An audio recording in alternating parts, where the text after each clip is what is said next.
दोस्तों ये है भारत का पहला बुलेट ट्रेन प्रोजेक्ट जो अहमदाबाद और मुंबई के बीच में बनाया जा रहा है। इस प्रोजेक्ट का फाउंडेशन स्टोन 2017 में रखा गया था by Indian prime minister Narendra Modi और Japanese prime minister Shinzo Abe. उस टाइम कहा गया कि इस प्रोजेक्ट को 2022 या 23 में कंप्लीट कर लिया जाएगा, लेकिन इस प्रोजेक्ट का कंस्ट्रक्शन ही 2020 में स्टार्ट हुआ और आज के टाइम ये प्रोजेक्ट 2027 तक शिफ्ट कर दिया गया है।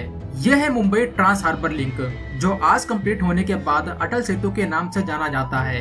इस प्रोजेक्ट का फाउंडेशन स्टोन 2016 में रखा गया था। उस टाइम बोला गया इस प्रोजेक्ट को 2021 में कंप्लीट कर लिया जाएगा, लेकिन इस प्रोजेक्ट को 2024 के स्टार्टिंग में ओपन किया गया, यानी ऑलमोस्ट 3 साल का डिले।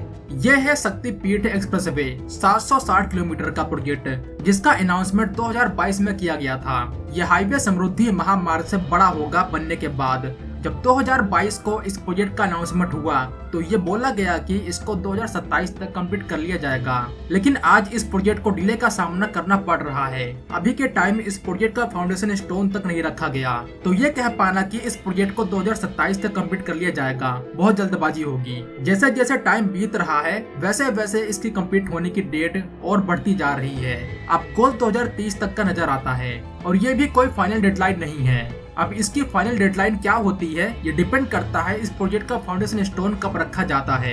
इसके अलावा नवी मुंबई एयरपोर्ट में डिले देखने को मिला है। फिर भारत के सबसे बड़े इंफ्रा प्रोजेक्ट यानी दिल्ली मुंबई इंडस्ट्रियल कॉरिडोर में भी डिले देखने को मिल रहा है। ये आपने अक्सर सुना होगा कि ये प्रोजेक्ट इतने महीनों के लिए या फिर इतने सालों के लिए डिले हो चुका है। शायद ही इंडिया में कोई ऐसा बड़ा इंफ्रा प्रोजेक्ट होगा जो अपने टाइम से पहले या फिर टाइम पे कंप्लीट हुआ हो। तो क्या आपने कभी सोचा है कि इंडिया में इंफ्रा प्रोजेक्ट के डिले होने का मेन कारण क्या होता है? अभी जो मैंने आपको कुछ बड़े प्रोजेक्ट के बारे में बताया, इन सभी प्रोजेक्ट के डिले होने का एक ही कॉमन रीजन है और वो है लैंड।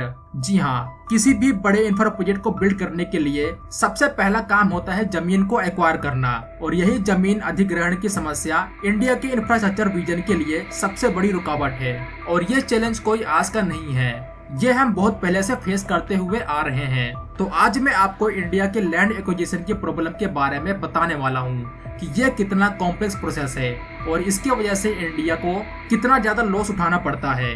भारत की इस सबसे बड़ी समस्या को हम गहराई से समझेंगे और क्या इस प्रोसेस को सिंपल और तेज बनाया जा सकता है। इस वीडियो में बहुत कुछ जानने को मिलेगा आपको, तो वीडियो को पूरा जरूर देखना। दोस्तों, इंडिया दुनिया के कुछ ऐसे देशों में से एक होगा जहां पे छोटी सी जमीन की भी बहुत ज्यादा वैल्यू है। इंडिया दुनिया का 7वां सबसे बड़ा देश है एरिया के मामले में और दुनिया का सबसे बड़ा देश है आबादी के मामले में। इंडिया की पॉपुलेशन डेंसिटी लगभग 465 है पर स्क्वायर किलोमीटर में, यानी इंडिया के 1 स्क्वायर किलोमीटर के एरिया में 465 लोग रहते हैं और चाइना में ये सिर्फ 153 है। इसके अलावा इंडिया का जो टोटल एरिया है उसमें से 60% जमीन पे यानी 17,97,000 स्क्वायर किलोमीटर के एरिया में सिर्फ खेती की जाती है। ये एक बड़ा नंबर है इंडिया के मामले में अगर आप परसेंटेज की बात करें। वही चाइना में सिर्फ 54% एरिया में खेती की जाती है जिसका साइज 51,52,000 स्क्वायर किलोमीटर का है। और अमेरिका की बात करें तो अमेरिका में 44% के एरिया में खेती की जाती है जिसका साइज 40,65,000 स्क्वायर किलोमीटर का है। एक तरफ इंडिया दुनिया का सबसे ज्यादा आबादी वाला देश है और इस देश की 60% जमीन सिर्फ खेती के लिए यूज की जाती है और बाकी के एरिया में आपको कुछ बचे जंगल्स मिलेंगे और ह्यूमन सेटलमेंट मिलेगा। यानी इंडियन गवर्नमेंट को इंडिया के किसी भी एरिया में किसी भी बड़े इंफ्रास्ट्रक्चर का निर्माण करना हो, वो चाहे कोई इंडस्ट्रियल जोन हो, पावर प्लांट हो या फिर हाईवे प्रोजेक्ट, तो गवर्नमेंट के लिए खाली जमीन का मिलना बहुत रेयर होगा। इसीलिए लैंड एक्विजिशन इंडिया में बहुत ज्यादा कॉम्प्लेक्स और जरूरी हो जाता है। यह है जयपुर सिटी। अगर आप इसके नॉर्थ में जाए तो यहाँ आपको निंदर नाम का एक गांव मिलेगा। जेडीए यानी जयपुर डेवलपमेंट अथॉरिटी यहाँ पे हाउसिंग प्रोजेक्ट का निर्माण करना चाहती थी जिसके लिए यहाँ पे जमीन को एक्वायर किया जाना था। ये खबर 2017 की है। लोग बड़ी बड़ी कब्र खोद के इसके अंदर जाकर जेडीए के खिलाफ प्रोटेस्ट कर रहे हैं क्योंकि जेडीए ने 600 बीघा जमीन को एक्वायर किया था और 60 करोड़ रुपए कोर्ट में जमा कराए क्योंकि यहाँ के लोकल्स ने ये पैसे लेने से मना कर दिया था। इनका कहना था हमें हमारी जमीन की सही कीमत नहीं मिल रही है। राजस्थान के बाद हम चलते हैं हरियाणा मानेसर में। 2022 में गुरुग्राम में किसानों ने प्रोटेस्ट स्टार्ट कर दिया गवर्नमेंट के खिलाफ। हरियाणा गवर्नमेंट 1810 एकड़ के लैंड को एक्वायर कर रही थी मानेसर रीजन में इंडस्ट्रियल यूज के लिए। किसानों की यहाँ डिमांड थी कि उनको मुआवजा आज के मार्केट रेट के हिसाब से नहीं मिल रहा है। ऐसे ही आपको ढेर सारे एग्जाम्पल मिल जाएंगे। मेजोरिटी ऑफ केसेस में ये देखा गया है कि किसानों का एक ही बड़ा डर रहता है, ये जमीन इनकी एक ही रोजी रोटी का जरिया है, कमाने खाने का जरिया है। अगर ये छिन जाएगी तो इनके पास कुछ भी नहीं बचेगा।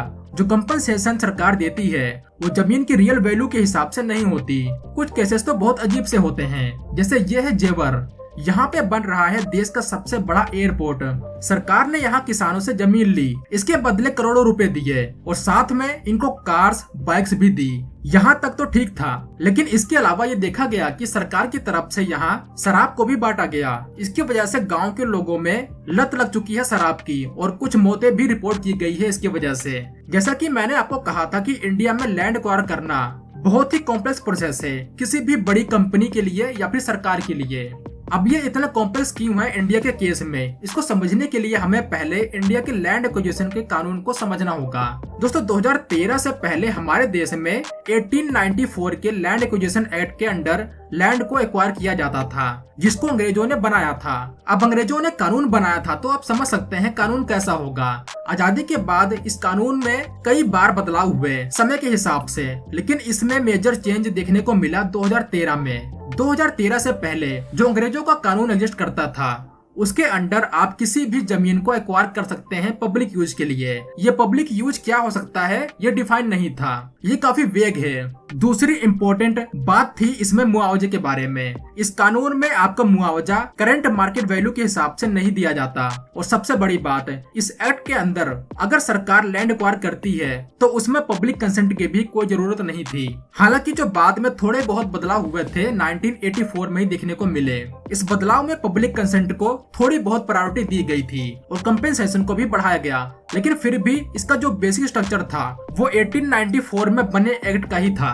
इसमें मेजर चेंज आया 2013 में। 2013 में जो लैंड एक्विजिशन का एक्ट बना वो बहुत हद तक लैंड ओनर्स को फेवर करता था। जैसे लैंड किस पर्पस के लिए एक्वायर करना है इसको पूरी तरह से डिफाइन किया गया था। ये काफी स्पेसिफिक था। अगर कोई लैंड एक्वायर करना चाहता है किसी भी एरिया में, किसी भी रीजन में, तो 70% लैंड ओनर्स का कंसेंट लेना होगा पीपीपी प्रोजेक्ट के लिए और 80% प्राइवेट प्रोजेक्ट के लिए। यहाँ कंपनसेशन को भी करंट मार्केट वैल्यू के हिसाब से रखा गया।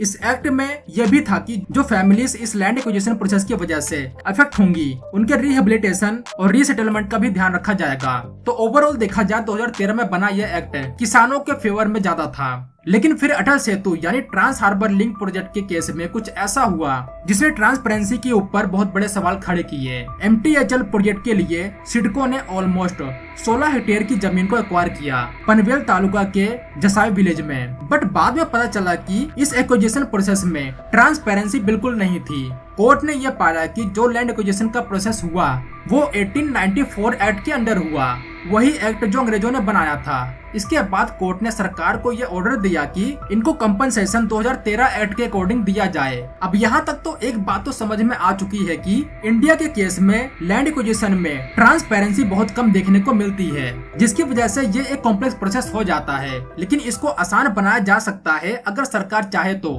क्योंकि दुनिया में कुछ ऐसे भी मेथड्स हैं जिनको सबसे बेस्ट माना जाता है। इवन इंडिया में भी कुछ ऐसे एग्जाम्पल हैं जिनके बारे में आगे बात करने वाला हूँ। बट अभी की जो सिचुएशन क्रिएट हुई है उससे सिर्फ इंडिया को ही नुकसान हो रहा है। अभी के टाइम इंडिया $multi-billion से ज्यादा का अमाउंट खर्चा कर रहा है अपने बेसिक इंफ्रास्ट्रक्चर को बिल्ड करने के लिए, जिसमें roads, expressways, industrial zones, ports और फ्रेट कॉरिडोर जैसे प्रोजेक्ट शामिल हैं। जो हमारा सालाना बजट होता है वो सारा पैसा हम सिर्फ इंफ्रा प्रोजेक्ट के लिए खर्च नहीं कर सकते। और भी सेक्टर हैं जिनके ऊपर सरकार को ये पैसा खर्चा करना पड़ता है।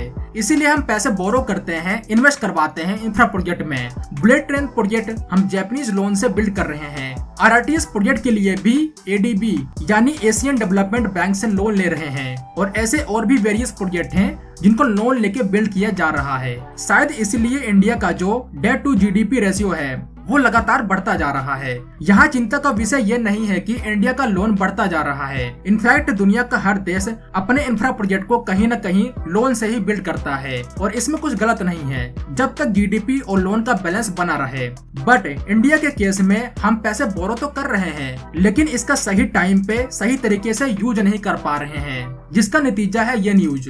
जनवरी 2024 में एक खबर निकल के आती है कि इंडिया जितने भी इंफ्रा प्रोजेक्ट डेवलप कर रहा है उनमें से 431 से ज्यादा प्रोजेक्ट अपनी बजट लिमिट को क्रॉस कर चुके हैं। टोटल 4,82,000 करोड़ रुपए हमें और ज्यादा खर्च करने होंगे इन सभी प्रोजेक्ट को कंप्लीट करने के लिए। यह एक्स्ट्रा बर्डन है इंडिया के ऊपर और सिर्फ 2 मंथ के अंदर यह कॉस्ट ओवररन 5 लाख करोड़ रुपए को पार कर चुका है। वैसे इन सभी प्रोजेक्ट के कॉस्ट ओवररन होने के तो बहुत से रीजन हैं, लेकिन सबसे बड़ा और मेन रीजन है इनका अपने समय पे कंप्लीट ना होना, प्रोजेक्ट में डिले होना। और अगर आप इस रिपोर्ट को डिटेल में पढ़ेंगे तो आपको पता चलेगा कि इन सभी प्रोजेक्ट के डिले होने के पीछे का मेन रीजन है लैंड एक्विजिशन में देरी।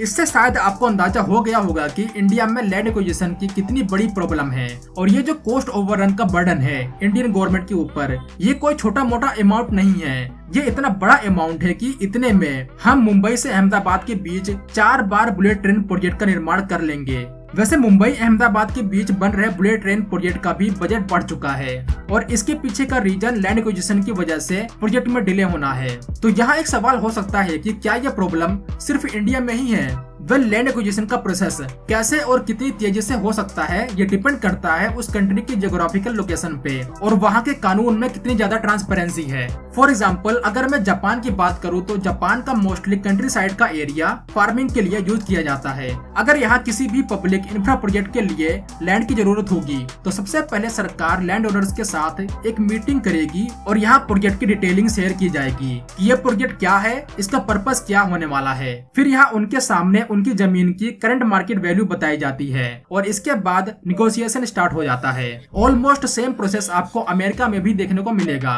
लेकिन इन दोनों देशों में रीसेटलमेंट और रीलोकेशन पे ज्यादा ध्यान दिया जाता है। जो भी नुकसान होता है इस प्रोसेस में उसकी भी भरपाई की जाती है। सेम तरीके के प्रोसेस को इंडिया के लैंड एक्विजिशन एक्ट 2013 में भी शामिल किया गया है, लेकिन यहाँ जापान, अमेरिका और इंडिया में मेजर फर्क है ट्रांसपेरेंसी का। जो ट्रांसपेरेंसी आपको इन देशों में मिलेगी वो इंडिया में नहीं मिलती। आपको ढेर सारे एग्जाम्पल मिल जाएंगे। एक एग्जाम्पल बताया मैंने आपको मुंबई ट्रांस हार्बर लिंक का। वैसे चाइना बहुत तेजी से अपने इंफ्रा प्रोजेक्ट को डेवलप करता है, लेकिन चाइना और इंडिया का केस बिल्कुल अलग है। हम चाइना के प्रोसेस को फॉलो नहीं कर सकते और न ही चाइना के कानून को, क्योंकि चाइना एक डिक्टेटरशिप कंट्री है और इंडिया एक डेमोक्रेसी। तो क्या इंडिया में सही और फास्ट तरीके से लैंड एक्विजिशन को पूरा नहीं किया जा सकता? इंडिया में ऐसे भी लैंड एक्विजिशन प्रोसेस हुए हैं जिन्होंने एग्जाम्पल सेट किया है कि प्रॉपर प्लानिंग, इनोवेटिव तरीके से, ट्रांसपेरेंसी के साथ कैसे लैंड को एक्वायर किया जाता है। हमारे सामने सबसे बड़ा एग्जाम्पल है आंध्र प्रदेश की कैपिटल सिटी अमरावती। अमरावती आंध्र प्रदेश की नई कैपिटल सिटी है जिसको चंद्रबाबू नायडू जी बिल्ड कर रहे हैं। ये प्रोजेक्ट जहाँ पे बिल्ड किया जा रहा है वो एरिया एक फर्टाइल जमीन है कृष्णा नदी के किनारे, जहाँ पे आपको सिर्फ खेत ही खेत मिलेंगे। तो ऐसे लोकेशंस पे एक स्मार्ट सिटी को बिल्ड करना ऑलमोस्ट इम्पॉसिबल सा टास्क लगता है, खास करके इंडिया के केस में, क्योंकि खेती के लिए यूज की जाने वाली जमीन को एक्वायर करना आसान काम नहीं है। लेकिन चंद्रबाबू नायडू जी का वो जीनियस आइडिया था जिसकी वजह से ये पॉसिबल हो पाया। सिर्फ 3 मंथ के अंडर लैंड पूलिंग स्कीम के तहत 33,000 एकड़ की जमीन को एक्वायर किया अमरावती के लिए। और ये प्रोसेस इतने स्मूथ तरीके से हुआ, इतनी ट्रांसपेरेंसी के साथ हुआ कि खुद नीति आयोग ने इस मेथड की तारीफ की। बेसिकली यहाँ लैंड पूलिंग स्कीम में किसानों से सीधा लैंड को एक्वायर नहीं किया जाता, बल्कि उनको एक स्टेक होल्डर बनाया जाता है। इसके बदले में उनको रेजिडेंशियल या फिर कमर्शियल प्लॉट दिए जाते हैं। फिर उनको सोशल सिक्योरिटी के साथ साथ फाइनेंशियल सपोर्ट भी प्रोवाइड की जाती है। सिर्फ कुछ सालों के लिए ही होता है। अब ऐसा भी नहीं है कि जो प्लॉट उनको रिटर्न किया जा रहा है वो ऐसे ही होगा। वो एक डेवलप्ड एरिया में होंगे जहां सभी प्रकार की सुविधा मौजूद रहती है। आज के टाइम इस स्कीम का यूज केरला की गवर्नमेंट भी कर रही है वेरियस इंफ्रा प्रोजेक्ट को डेवलप करने के लिए। ये स्कीम सीधा कंपनसेशन या फिर कैश ट्रांसफर से बहुत बेहतर है, क्योंकि अगर आप सीधा कैश ट्रांसफर करते हैं तो इस केस में किसानों को, लैंड ओनर्स को पता ही नहीं होता कि उनको इतने पैसों का कहां और कैसे यूज करना है। इसका एक एग्जांपल हमने जेवर में देखा। तो अगर इंडिया के इंफ्रास्ट्रक्चर डेवलपमेंट को फास्ट ट्रैक में लाना है तो लैंड एक्विजिशन प्रोसेस में सरकार को और ज्यादा इनोवेटिव तरीके से काम करना होगा, ट्रांसपेरेंसी के साथ। नहीं तो इंडिया को हर साल इसी तरह से लाखों करोड़ों रुपए का नुकसान झेलना होगा। यह भी एक बड़ा मुद्दा है और मेरे ख्याल से हम सभी को सरकार से इस मुद्दे के ऊपर बात करनी चाहिए।